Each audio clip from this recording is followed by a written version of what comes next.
Welcome to the Real Film Nerds Podcast. Welcome, boys and girls, to the Real Film Nerds Podcast.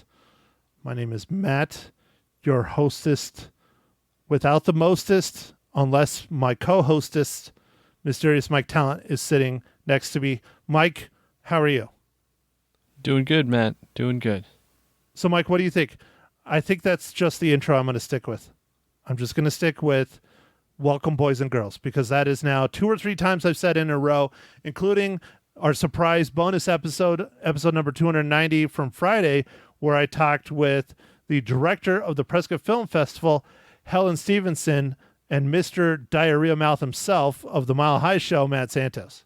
Yeah. Matt, I think that's a great intro. I'm trying to think of what I'll do for Harvest Horror Fest, but I don't know. Is like ghouls and goblins or whatever, they're not gender, right? So what do I do? What about gender neutral? I mean, would be that be like a hobbit? But hobbits have genders, and hobbits aren't scary. So would it be like a troll? But you can have boy and girl trolls. I learned that with the ones in high school. You know, the ones with the long hair and they were naked all the time. Yeah. What about the orcs? They always seem like they're men. Like, are there female orcs? No, I think there are female orcs. So maybe that's the way you go, Mike. You can go with orcs. Or maybe just go with serial killers, because anybody can be a serial killer. Oh, that's true. Okay. All right, Matt. Well, I guess back to it. Okay, all right. We got to figure it out. So there's a little teaser of what's coming up for our next podcast after this one. But right now we are here to talk episode 291. Yes, 291. We still have to figure out what we're doing for episode 300 on our giveaway, but we are doing a big giveaway, and it is coming up fast, Michael. But we're talking about the movie that we missed out on opening weekend, but I think it was fine because it's still doing gangbusters as far as I know, and that is The Woman King. Mike, why don't you go ahead and give us the breakdown? All right, Matt. Yeah, The Woman King was directed by Gina Price Blythewood, and it's written by Dana Stevens and Maria Bello, and it's starring Viola Davis, Thuso. Oh man, I'm all right, everybody. That's at least 2 drinks, maybe more, because Mike can't get the first or last name right. Thuso Mbedu, Lashana Lynch, and Sheila Adam. Whew. All right. And a historical epic inspired by true events that took place in the kingdom of Dahomey, one of the most powerful states of Africa in the 18th and 19th centuries. Okay, Mike. So before we get too ahead of ourselves, you did good. You did good, Mike. You got everyone else. You just got that one. And I sat there and tried to pronounce it too. And I'm not going to try, because then our listeners will have to take more drinks. And I want them to be somewhat sober for this next one, because, Mike, we have a giveaway. Another giveaway. All right, man. Another giveaway. What are we giving away this time? So, Mike, this movie just came out last week in Canada, and I think it's going direct to streaming here. I think it's only on Redbox. I think Redbox is a part of the production on this. Yes, that's right. And so we're giving away rental codes for it. It is a film starring Mr. Mel Gibson, and actually, you know what? I take that back. I don't think it's starring him. It doesn't look like it in the trailers. It looks like it's mostly starring Josh Duhamel, and you would recognize Josh Duhamel, Mike. He's been a bunch of stuff. Let me see. There's he was in Transformers, wasn't he? Is probably like his biggest thing. He was huge in Transformers. He was in a Buddy Games.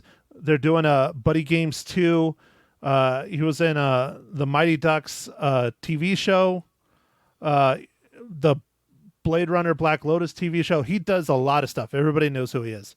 But it's starring Josh Duhamel and Alicia Cuthbert. And I guess we could say it's starring Mel Gibson because he is on the poster, but I think he's more of a side character. He's like the boss. At least that's what it looks like in the trailer. But movie's Bandit. Mike, I know I'm putting you on the spot, but what should our listeners do to be entered into our drawing to win a copy of one of these digital rentals? Oh, Matt, that's pretty easy. Let's just have them tell us their favorite Mel Gibson movie. Didn't we do that before on one of our other Mel Gibson giveaways though? Maybe, but I mean, it's fine. Oh, how about our favorite Mel Gibson movie since the year 2001? How's that? All right. Since the year 2001. Go. I don't know. I'm just trying to change it up a little bit there, Mike. Just change it up a little bit.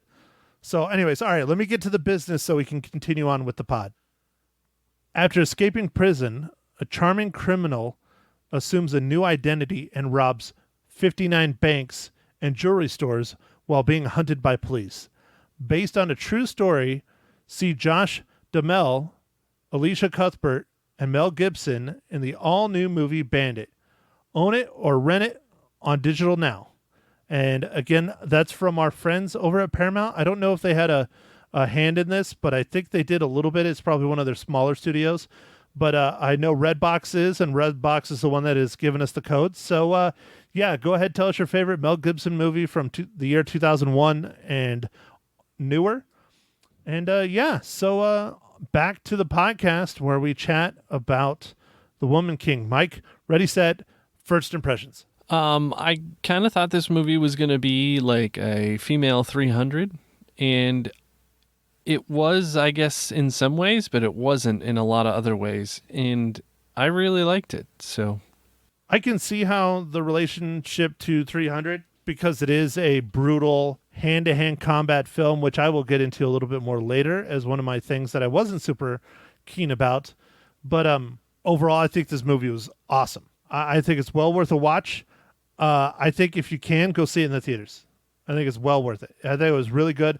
Viola Davis is absolutely incredible, like she always is. I mean, she just is. She knows what she's good at, and she exploits it, and she's awesome.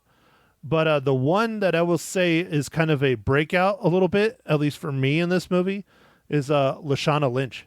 She was, wow, she did such a good job as kind of like the mentor, kind of like training leader of the elite soldiers. I don't know if she had like a title or anything, but she really kind of like connected. She was more of like almost like a mothering figure in a way. yeah, I don't know if she had a title, like, because Viola Davis' character was like a general, but they never said, like, I guess the lieutenants, they never said like their ranks really, or like I don't think they had formal ranks Other than the general, but she clearly was like the one that like helped teach more. And then also Sheila Adam, she also helped teach quite a bit as well, but she was almost more of like Viola Davis's character's like advisor and medicine woman, but she also had a hand in like training the young soldiers as well. Yeah, she did. She did seem like kind of an advisor and a more of a spiritual type person who was able to help through the dark times. You're not talking much, Mike. You're not talking much. Are you looking up the MCU Tiein? No. No, I know who the MCU Tiein Matt is. I'm just trying to think, like, so this movie was, I don't know, it was I thought it was more going to be a lot of like violence, and it was. I mean, there's lots of fighting, but it ended up being more of a story about relationships and family and I guess just all the stuff that, you know, makes good movies. And so this was a great movie. No, I agree. I thought it was, I don't want to say that there wasn't enough hand-to-hand combat, like fighting, battling. I would have liked to have seen some more. I guess I can go ahead and spoil it a little bit. I guess it's kind of a spoiler, but not a spoiler. I don't know if you found it very curious, Mike, but the battle scenes where they're blatantly just hitting each other, and it's hand-to-hand combat. There's some, black powder guns here and there, but it's mostly hand-to-hand combat. There's no like gore. There's no one losing limbs. There's no blood. There's no like nothing in any of the hand-to-hand combat scenes. And then during the training, there's some seriously gruesome, like graphic parts, but yet they don't show any graphic parts in the fighting, which just was strange to me. Oh, I don't know if I caught that, Matt, but that is strange. So, okay, here's my example. There's a scene where they're going through their testing, and the first obstacle they do is the thorn bushes. and those aren't thorns. Those are freaking like toothpicks that are going in them. And it shows you later, it shows them going in to all the different girls, and then it shows them later them pulling them out, and it's just like, ugh. That was pretty gruesome in my book. But the opening battle scene, you don't see literally anyone get like hacked up, cut, nothing. Even when I think Naniska, Viola Davis's character, like beheads someone, you just see her like swing, and that's it. Yeah, you're right about that. I mean, you do see the results of that later. Right. But what I'm saying is, again, here we go. 300, Braveheart, stuff like that.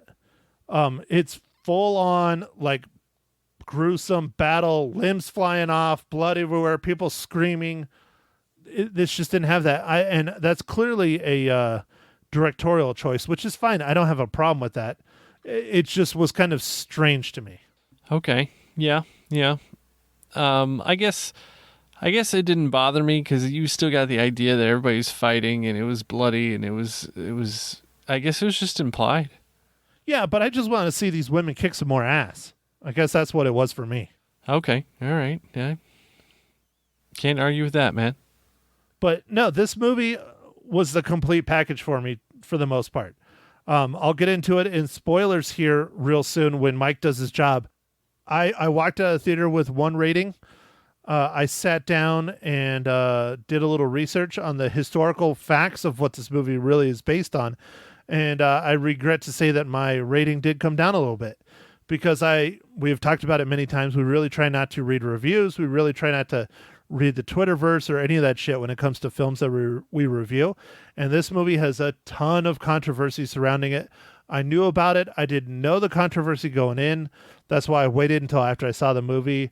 And I didn't look up the controversy. I looked up the actual historical facts, and I understand the controversy now. And it did affect my rating a little bit. Not a ton, just a little bit. But it is an amazing film. So, anyways, all right, Mike. Go ahead. Wake up.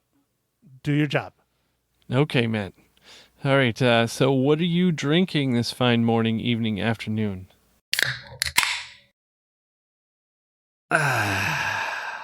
Mike, I'm just drinking a lowly Michelob Ultra.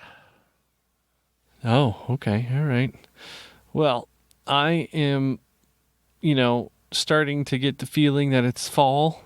So, and the beer store is full of pumpkin beers. So it's time, Matt.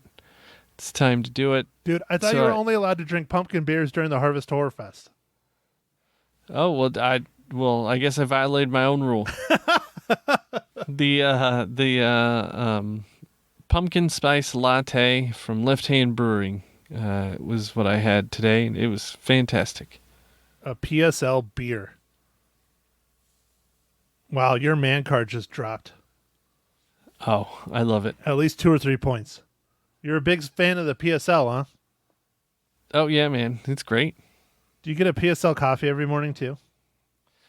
Yeah, dude. When I feel like spending $10 on a coffee, that's what I do. $10? Clearly, you haven't been to Prescott in a while. It's like 15. Wow. And that's for the small? No, I don't know. I don't go to Starbucks or any of those other coffee places. I make it at home, and I get the good old-fashioned Folgers. Pumpkin spice Folgers? I don't even know if they make that.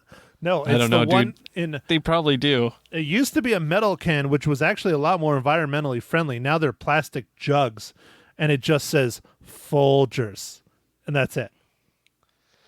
Well, I bet they have a pumpkin spice. They've got to. Everybody has one, so I wouldn't suspect they wouldn't have one, Yeah, man. Even Pei Wei has pumpkin spice Chinese donuts. That doesn't make any sense. What? Pei Wei, the place, it's like a fast food P.F. Chang's. Oh, I know what a Pei Wei is. I like myself some Pei Wei. But they have pumpkin spice donuts at Pei Wei. Yeah, right now. That doesn't make any sense. Nope. Well, I guess you can't have pumpkin spice sushi. That probably would be good. Or pumpkin spice chicken instead of teriyaki chicken or whatever. I think you could have pumpkin spice chicken. Ugh. Uh-oh. He got the book. He's anxiously awaiting me. I better stop jabbering. What is this week's just awful dad joke? I got dad jokes. I don't think they understand though. Gotta think I'm funny. Other people never laugh though. Dad jokes. Why couldn't the Underage Angle get a loan? The underage what? Angle? Angle. Like angle like geometry angle? Yeah, angle like geometry. Well, if I meet an angle that is conscious, then it should be doing its math for me. His parents wouldn't co-sign. You're such a nerd. Hey, this is the Real Film Nerds podcast. There you go. We're living up to our name. I thought it was fun. Oh, Mike. That's ridiculous. Okay, here we go. I know. Here we go. One of the most important questions ever of your life. How does the Woman King relate to the Marvel Cinematic Universe?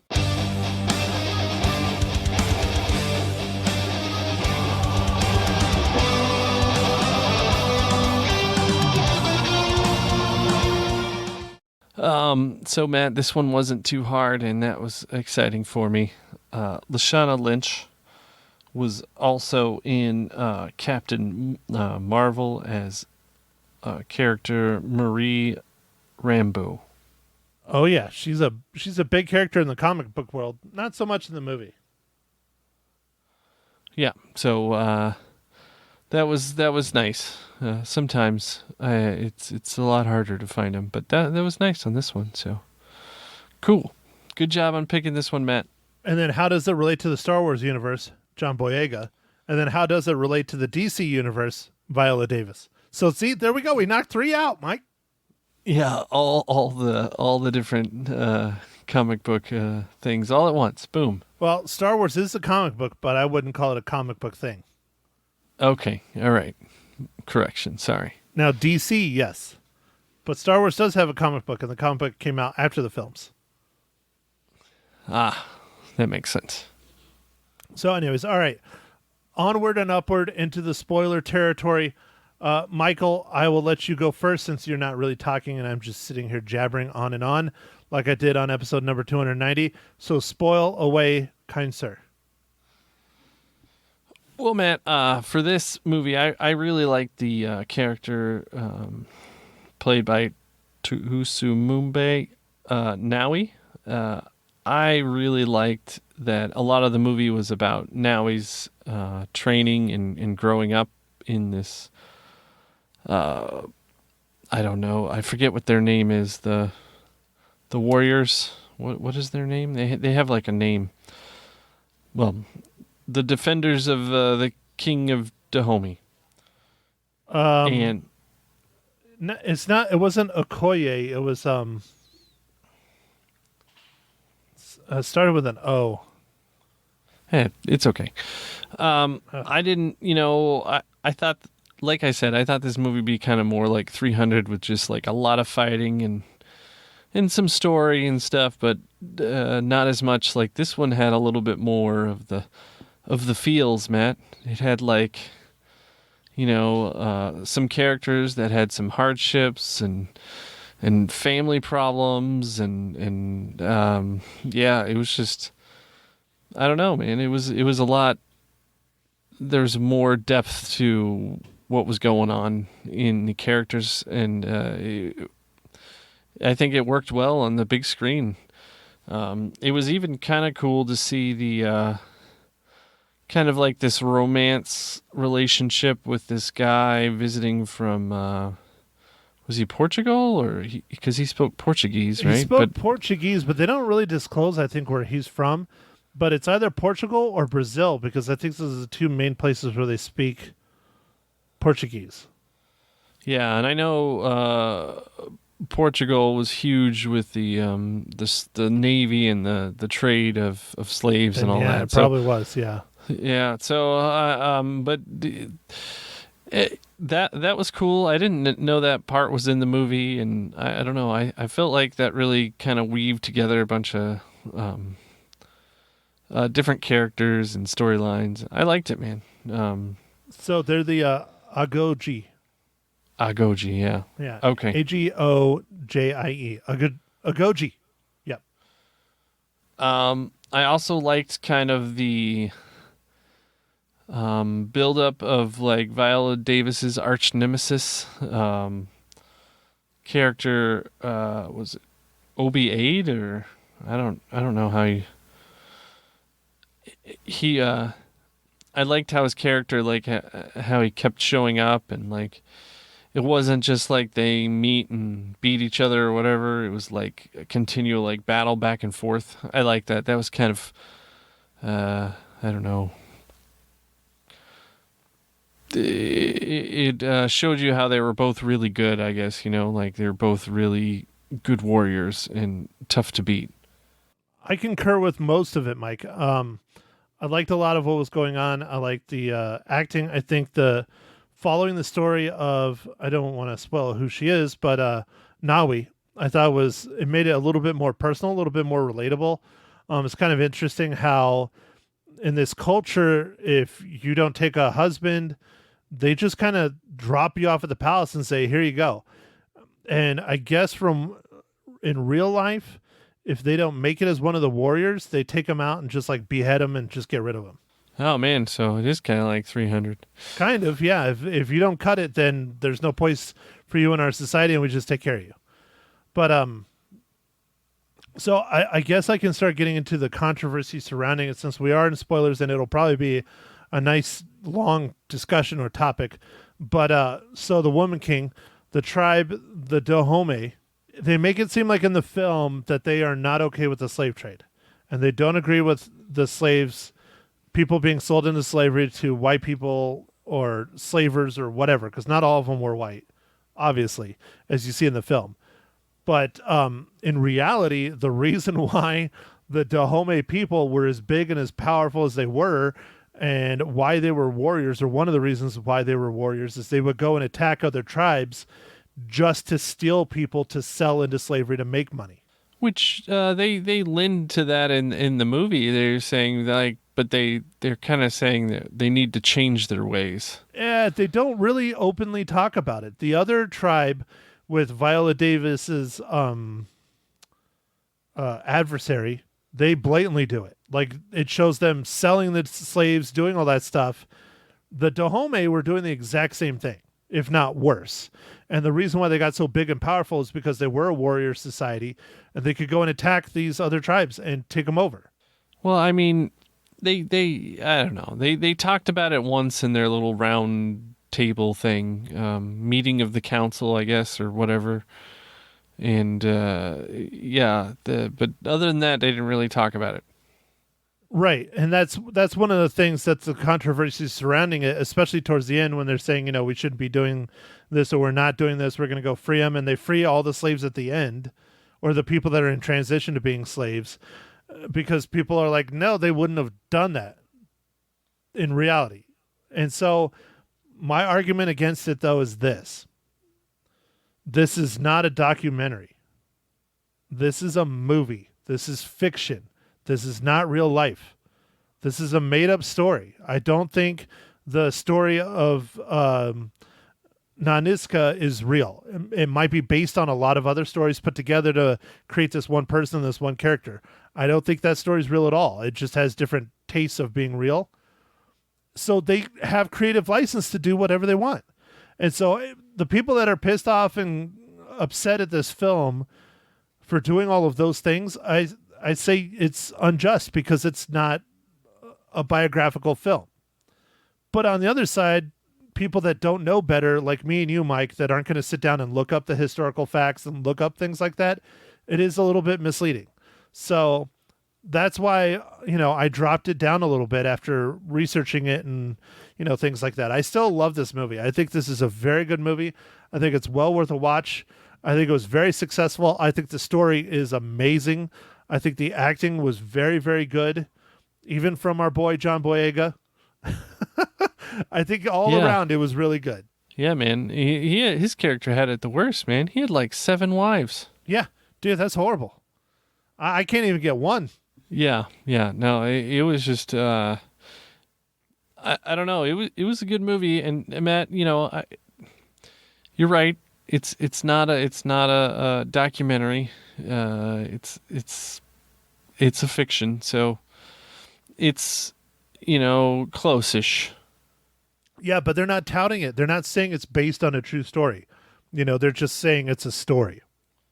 Oh, yeah. No, they didn't even say based on a true story. No. Often when they mean, shoot, they said Texas Chainsaw Massacre is based on a true story, and it's like so loosely based on a true story that it's like, it's hard to believe. Right. It's not inspired by a true story, nothing. It's just a story. And I think it's a very, very good story. I mean, honestly, this is the complete package for me. It's really good acting. The costuming was very, very good. The sets are very good. The only thing that I have to say is a little lackluster was the cinematography. It's not bad. It's just nothing special. It's just good. It's okay. It does the job. It's not creative at all. It just kind of is what it is. And then the battle scenes. That was the other issue I had because they're kind of just all over the place, not really showing like what's really going on. All right. Yeah, I concur with that, man. But yeah, the sets and the costuming was really good. I thought it was cool. Yeah. Like, whether it's completely accurate or not, I guess it doesn't matter. But it was just cool. Like, it looked really good. No, I thought they did a really, really good job. And like I said, breakout stars, man. Lashana Lynch, just really, really good. Viola Davis, we expected her to be just absolutely awesome. And then the young actress, I'm not going to say her name, that played Nawi, she did a very, very good job too. Yeah, because I feel like half the movie is about her character's arch, Nawi's. So Well, it starts out with a battle and introducing who these warriors are and the kind of reverence they get. I mean, like, the public isn't even supposed to look at them. They're just supposed to, like, that's how, like, badass they are. They're not even supposed to look at them. And they don't have training barracks. They train at the palace. They surround the palace. I mean, that's pretty awesome. Yeah, that was pretty awesome. And so then it goes into Nawi's training, and then it starts blossoming into more battling and the battling with the other tribes and battling with the slavers and all of those things. No, I think it was very good. It's a little long. The training sequences are a little slow here and there, but it didn't bother me. Yeah, I mean, there were some montages and some of them weren't super fast, but it was so you could see more stuff. And I don't know. I thought it was fine, man. The movie's like 2 hours and 15 minutes. It's a little bit long, but it didn't feel too bad. It seemed like the pacing was pretty good. No, I thought it was very good. It's just some of the training is a little long, but it didn't bother me. I don't think it was a problem. I think it was very, very successful movie. So on that note, Mike, how many reels? I'm going to give this 4 reels out of 5. Well, Mike, I also give it 4 out of 5 reels. Wow, disappointing, Matt. I would have thought you were different. I was going to be different. I walked out of the theater giving it a 4.5. But like I said, I sat down and did some research, and I didn't drop it down hard, but it dropped a little bit just because I don't want to say it's misleading, but it can be. Okay, all right. Well, Matt, we already teased our Harvest Horror Fest coming up this next week. Make sure everybody enters to win the latest movie from Mel Gibson, Bandit. Let's see, what else do we need to talk about, Matt? Well, Mike, we have the Harvest Horror Fest starting next week because it is now October, and we have several weeks of horror films at your choosing and poison. Mike, what is our first horror film? So we're going to take it back a little bit, Matt. It's its 40-year anniversary, and we're going to talk about the movie Poltergeist. Back to the year when the bulk of our generation was born. That's true. I think this is the year close to being what they call the beginning of the millennial. They consider my year as well. I think they actually started at maybe 1980, but it's like 1980 to like 1990. I think they call us the geriatric millennials. And so this movie is, it says it's directed by Tobe Hooper, but a lot of people say it was actually directed by Steven Spielberg. So we will talk all about that on next week. Hell of a teaser, Mike. Hell of a teaser. I didn't know it was directed by Steven Spielberg, but again, I'm not a horror buff like you. I'm a horror buff, but I'm a horror buff. Right. Correct. That is correct, Matt. So, on all those bombshells, I think it's time to let everybody go. Nope. We got to plug again because only a handful of people have listened. Real Film Nerds episode number 290. When I sit down with Mr. Santos about the Prescott Film Festival. It's happening right now. If you're in Prescott, come out and watch. There's a lot of really good, fun, independent films and workshops. Come and check it out. And the podcast. Yes, I listened to the podcast because I was not a part of that one, and it was good. It was real good, Matt. Good job. Yeah, we record it in person at the Raven. You can hear everybody clanging dishes and drinking beers in the background on a Thursday night.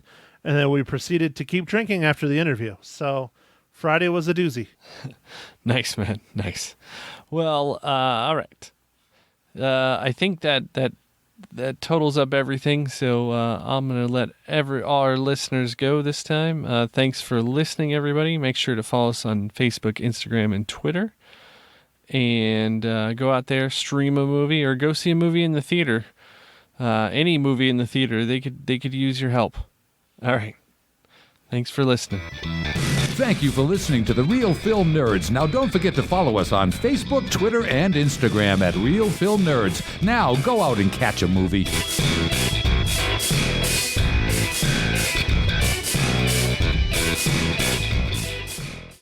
That's Matt Henshaw's theme song. Damn, it feels good to be me. On Magic 99.1, Andy Grammer. How you doing? That is not my theme song. My That's theme song. my theme song. Yeah, my theme song is Slayer Raining Blood. Oh, Slayer Raining Blood. Never heard it, never will. End of story. Here, I'll hum a few bars for you. It's perfectly okay. Perfectly okay. All right, fine. All right. Matt's in to talk about the movie The Woman King. Yes, ma'am. Tell me you loved it. I did. You did. It was very good. This is not a DC or a Marvel or any of that crap, right? No, it is not. Okay. It's a historical based on history? Yes, but that's one of the hangups I have with it, and that's what the controversy surrounding it is. Okay. Please share. I don't want to get too much into it. I'll put it this way. After I didn't do any research on it because I try not to do anything like that on a film. Right. Unless I know and I can't avoid it. Right. But after watching it, I went and looked up the real tribe that this is based on and all that other stuff, and it is the exact opposite of what the movie is. Are you kidding? Nope. Now, why would they say it's based on history when it's really not? Yeah, it's based, the tribe is real, the area of Africa is real, everything else is real, but what the tribe did is the opposite of what they did in the film. Okay.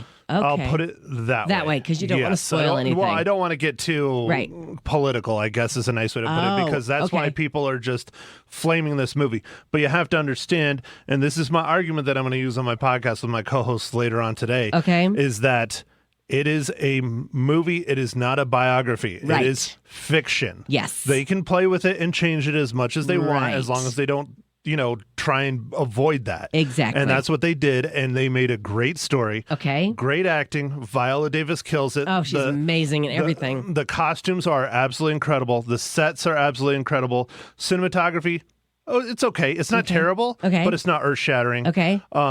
Viola Davis, like I said, is amazing. Huge shout out for Lashana Lynch. I don't know a ton about her. I've seen her before, but she was amazing in this film. I really, really liked her. Wow, I'm so happy to hear this, because when I saw the trailer for it, I thought, now there's a movie I'd like to see. I recommend you see it. Okay, all right. How many reels you giving it? Like I said, I dropped it a little bit after for the cinematography. After the controversy. No, surrounding the controversy, because being a history buff. Right, but if you hadn't looked at it, if you hadn't gone back, the story itself, you'd give it a 4.5. 4.5. Wow. But I dropped it to a 4. Right. Because of the historical facts and the misleading and the people that don't go and look it up and see how it really was. Do you think that's why? Do you think that's why they had that ending? The ending. Well, I mean, you said because they didn't look it up. They didn't look up the factual Well, it's point. it's not the ending. Like the story's fictional. I don't know if there's actually the one. I didn't dive that deep gotcha. into it. Gotcha. It's mostly surrounding the kingdom of the Dahomey, which is what the tribe is, Okay. and the king and all that. It's more of what they did as a people. Gotcha. That they really skew. Oh, too bad. All right. Yeah. Let's see what your mother thinks. Okay. All right. Ma Hinshaw coming up on Magic.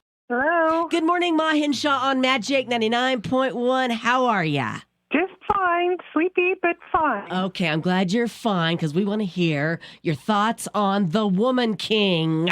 Oh, I thought it was a fantastic movie. I really liked it. Tell me what you liked about it.